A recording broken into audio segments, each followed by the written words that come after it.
Alam mo, kapag bumalik ako sa mga laalang pagkabata ko sa probinsya, parang kahapon lang lahat. Yung simpleng buhay, yung bang mga bagay dati, Madi, na hindi mo pinapansin pero ngayon, namimiss mo na.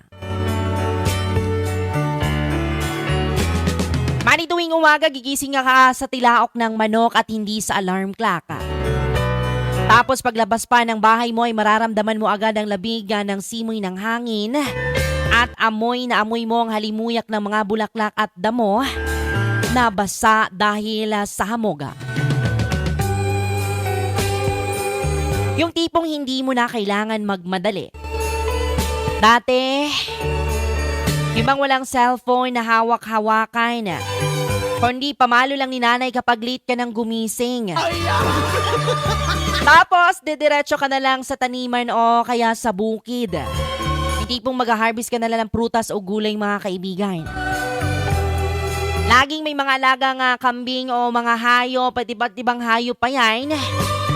Kaya bago pa man makakain sa agahan ay kailangan mo munang unahin na pakainin ang mga alagang hayop na manok at baboy. Mga Madi, ang saya ng laro namin noon. Simple lang pero sobrang saya. Yung tipong naglalaro lang kami ng tago-taguan sa may damuhan o di kaya gagawa kami ng mga baril-barilan gamit ang mga sanga at puno ng dahon. Di na kailangan ng gadgets noon, mga kaibigan, kasi sapat na ang kalikasan para mag-enjoy ka. Pagdating mo ng hapon, mag-uuwian ng mga tao galing sa bukid at ang mga kapitbahay, Madi, na halos magkakasabay na kaming maghapunan at sabay nang magkwentuhan hanggang sa aabutin ng dilim. Yung tipong kahit simpleng buhay lang sa probinsya, dama mo ang saya at katahimikan.